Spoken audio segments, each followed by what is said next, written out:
औज़ुबिल्लाहिमिनश्शैतानिर्रजीम बिस्मिल्लाहिर्रहमानिर्रहीम। नाज़रीन व सामाईन कराम अस्सलामु अलैकुम वरहमतुल्लाहि वबरकातुहू। खाकसार माज़रत ख़्वाह है कि जो पहले मैंने वीडियो रिकॉर्ड करवाई है उसमें वो मुकम्मल नहीं हो सकी।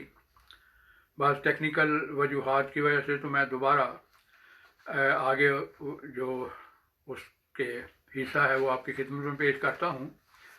जैसा कि मैंने बताया था कि वाटसन गिल साहब जो मसीही मज़हब से ताल्लुक़ रखते हैं,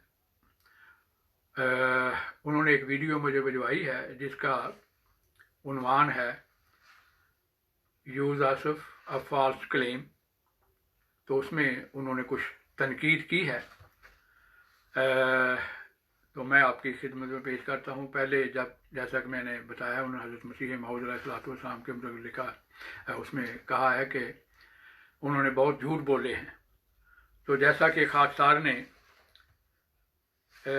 बताया है कि रूमियों का जो ख़त है उसके मुताबिक पौलुस रसूल जो वो ख़ुद इकरार करता है कि मैं झूठ बोलता हूँ, और फिर उनको ये भी इतराज़ है कि मुझे गुनाहगार क्यों कहा जाता है।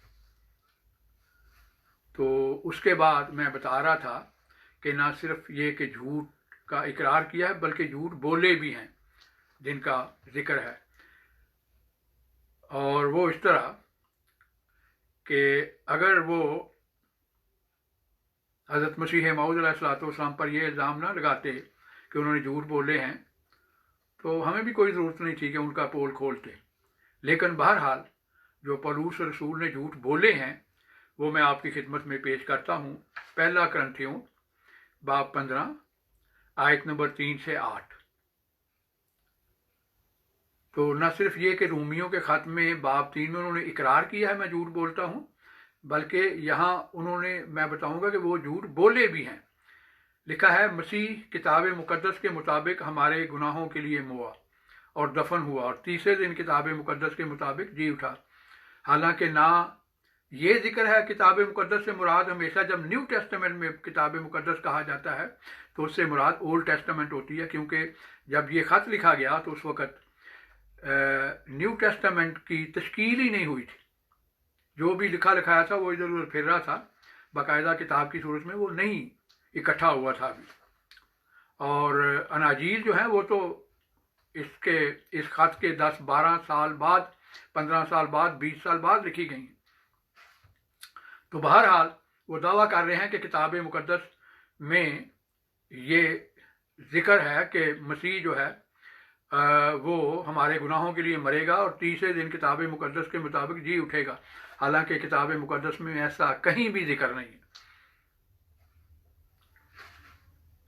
और फिर लिखा है कि कैफा को दिखाई दिया, हालांकि उससे पहले मरियम मगदलीनी को दिखाई दिया था। ये भी झूठ है कि सबसे पहले कैफा को करार दिया। चारों अनाजील इस पर मुत्तफिक हैं। और फिर लिखा है कि 12 को दिखाई दिया, हालांकि उस वक्त 12 थे ही नहीं, सिर्फ 11 थे। जो यहूदा था वो तो पहले ही बगावत कर चुका था और मसीह को धोखा दे चुका था और रिश्वत लेकर सौदा कर लिया था मसीह का, वो तो पहले ही निकल गया था। 12 कहाँ रह गए कि 12 को दिखाई दिया। फिर 500 से ज़्यादा भाइयों को एक साथ दिखाई दिया। ये भी झूठ है, सफ़ेद झूठ। कहीं जिक्र नहीं, कोई तरीक़ी रवायत नहीं, ना अनाजील में ना पूरी न्यू टेस्टामेंट में कहीं जिक्र है स्वाय इस झूठ के 500 भाइयों को एक साथ दिखाई दिया। इसमें यही भी लिखा है कि बाद उसमें से अभी ज़िंदा हैं। अगर वो ज़िंदा थे तो उन्होंने गवाही क्यों ना दी कि हाँ हमें भी दिखाई दिया है। कोई गवाही नहीं मिलती कि 500 को इकट्ठा दिखाई दिया कि मैं भी उस ग्रोह में शामिल था। वो खुद इकरार कर रहे हैं कि वो अभी उसमें से कोई जिंदा है, तो फिर उनकी गवाहियाँ पेश करते। क्योंकि खुद बाइबल का ये असूल है कि कम अज़ कम 2 गवाहियाँ होनी चाहिए किसी चीज़ की के सबूत के लिए, लेकिन यहाँ तो एक भी नहीं है। और फिर यकूब को दिखाई दिया, ये भी झूठ है। यकूब बाइबल के मुताबिक, न्यू टेस्टामेंट के मुताबिक तो मसीह पर ईमान ही नहीं अभी लाए थे, उनको कहाँ दिखाई दिया? कहीं जिक्र नहीं है यकूब को दिखाई देने का। तो ये एक ही सांस में 5-6 झूठ उन्होंने बोले हैं। मेरा चैलेंज है मसीही आज़ाद को साबित करें।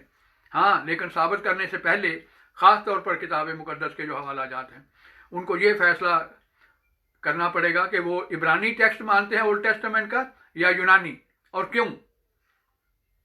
کیونکہ جو معروف ٹیکسٹ ہیں، ویسے تو بہت ٹیکسٹ ملتے ہیں اولڈ ٹیسٹمنٹ کے، سماریٹن ٹیکسٹ ہے، عبرانی ٹیکسٹ ہے، یونانی ٹیکسٹ ہے جو سیپٹوگنٹ اور ہفتاوی ترجمہ بھی کہلاتا ہے، لیکن دیکھنا ہے کہ کون سا ٹیکسٹ وہ استعمال کرتے تھے۔ نیو ٹیسٹمنٹ کے جو رائٹرز ہیں، جو لکھنے والے ہیں، انہوں نے تو عبرانی ٹیکسٹ استعمال کیا ہے۔ اگر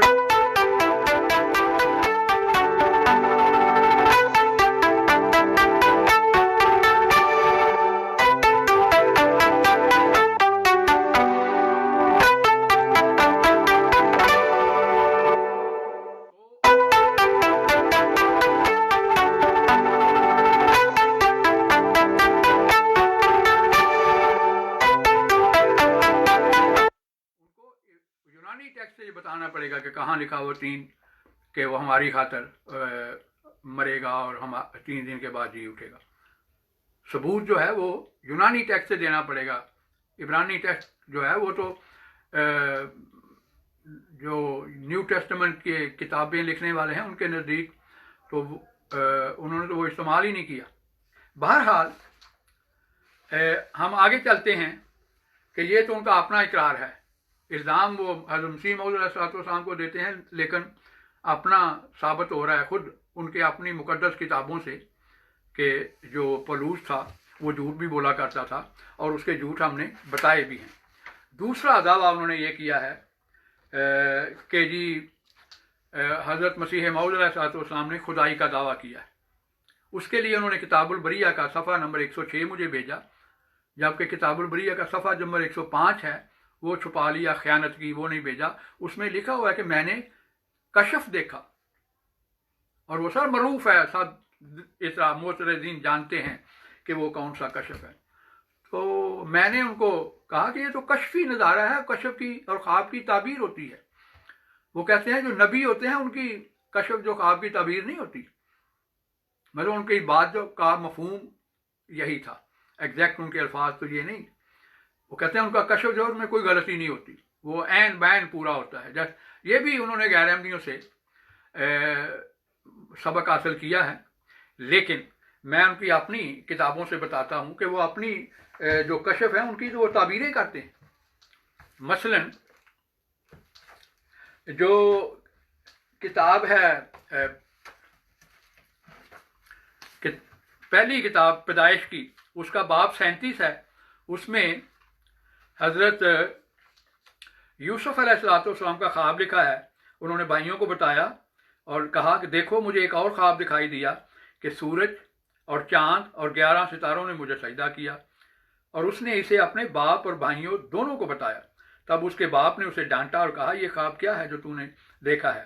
کیا میں اور تیری ماں اور تیرے بھائی سچ مچ تیرے آگے زمین پر جھک کر سجدہ کریں گے؟ دیکھو تو تھے چاند ستارے اور چاند سورج اور ستارے سجدہ کر رہے ہیں، اور حضرت یعقوب علیہ السلام اس کی تعبیر یہ کر رہے ہیں کہ کیا میں اور تیری ماں، یعنی چاند سے مراد باپ، چاند سے مراد ماں، سورج سے مراد باپ، اور ستاروں سے مراد ان کے بھائی ہیں، یہ تجھے سجدہ کریں گے یا تیری تابعداری کریں گے؟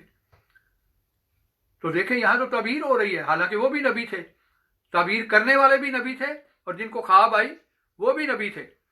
خود بائبل کا یہ پھر اسی طرح مکاشفہ کی کتاب شامل ہے نیو ٹیسٹمنٹ میں، آخری کتاب، وہ تو ساری کی ساری کتاب ہی مکاشفہ ہے، یعنی کشف ہے۔ اس میں اس کا جو باب 6 ہے، اس میں پورا کشف ہی ہے، جس کا جی چاہے تفسیر سے دیکھ لے کہ اس میں ہر چیز کی تفسیر کی تعبیر کی گئی ہے۔ باب 6 ہے اور لکھا ہے مکاشفہ آخری کتاب باب 6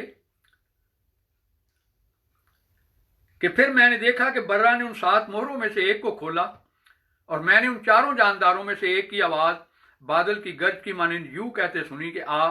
میں نے نظر کی تو دیکھتا ہوں کہ ایک نکرا گھوڑا ہے، جو اس پر سوار ہے اس کے پاس کمان ہے، اور اسے ایک تاج دیا گیا، اور وہ فتح کرتا ہوا فتح کرنے کے لیے نکلا۔ और जब उसने दूसरी मोहर खोली तो मैंने दूसरे जानदार को ये कहते हुए सुना कि तब कमीयत रंग का एक घोड़ा और घोड़ा निकला और उसके सवार को ये दिया गया कि सुलह को ज़मीन पर से उठा ले ताकि लोग एक दूसरे को कत्ल करें, और एक बड़ी तलवार दी गई। और जब उसने तीसरी मोहर खोली तो मैंने तीसरे जानदार को ये कहते सुना कि मैंने नज़र की तो क्या देखता हूँ कि एक मुश्की घोड़ा है और जिस पर सवार है उसके हाथ में तराजू है। और मैंने उन चारों जानदारों के बीच में से एक आवाज़ ये कहते हुए सुनी क्यों। जब उसने चौथी मोहर खोली तो उसने चौथे जानदार की आवाज़ ये कहते हुए सुनी कि मैंने नज़र की तो क्या देखता हूँ कि एक सब्ज़ घोड़ा है जो उस पर सवार है, उसका नाम मौत है और आलम असफल उसके पीछे पीछे है। अब यहाँ दिखाए तो जा रहे हैं सवार और घोड़े, और तबीर खुद इन्होंने लिखी है, कैथोलिक तर्जमा है, इसमें नीचे खुद ताबीर लिखी हुई है इनकी। लिखा है कि नुकरा घोड़ा और उसका सवार मसीह है जो निकला ताकि कुल दुनिया को अंजील के ताबे करे। दूसरे 3 घोड़े सजाएं और आफतें हैं जो मसीह और कलीसा के दुश्मनों पर आएंगी, और कमीयत का घोड़ा लड़ाई का निशान है और मुश्की घोड़ा काल का निशान है और सब्ज़ घोड़ा मरी यानी कहत वबा का निशान है।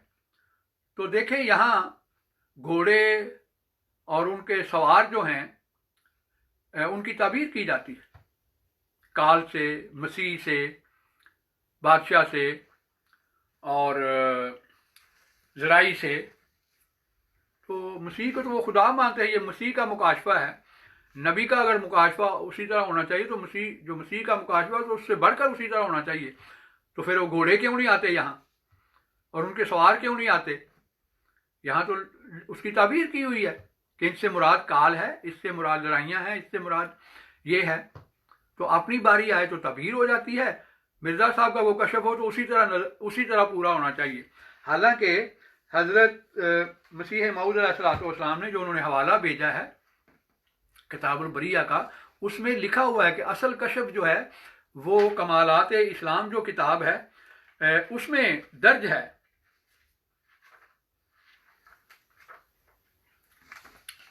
उसमें ये जो है वो दर्ज है ये मुकाशफा, और वहाँ उन्होंने खुद उसकी ताबीर की है।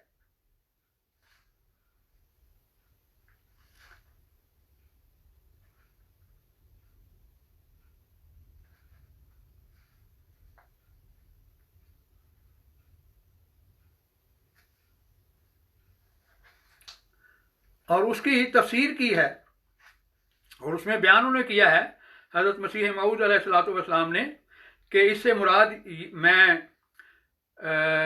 ये नहीं लेता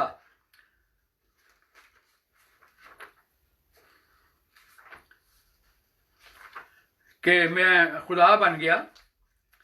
मैं उन्हीं के अल्फाज में तर्जमा जो है उनकी अपनी इबारत का वो पढ़ के आपकी खिदमत में पेश करता हूँ। उन्होंने खुद ताबीर की है, अपनी जो तहरीर है उसकी खुद वजाहत की है। अरबी इबारत का तर्जमा है कि मैं इस ख्वाब से वहदत वजूदियों की तरह ये मैंने नहीं लेता कि गोया मैं खुद खुदा हूँ, और ना हलूलियों की तरह ये कहता हूँ कि खुदा मुझ में हलूल कर आया, बल्कि मेरे ख्वाब का वही मतलब है जो बुखारी की कुर्ब नवाफल वाली हदीस का मतलब है कि जब मेरा बंदा नवाफल में मेरे आगे गिरता है तो मैं उसके कान बन जाता हूँ जिससे वो सुनता है, और उसकी आंखें बन जाता हूँ जिससे वो देखता है, हाथ बन जाता हूँ जिससे वो पकड़ता है, और पाँव बन जाता हूँ जिससे वो चलता है।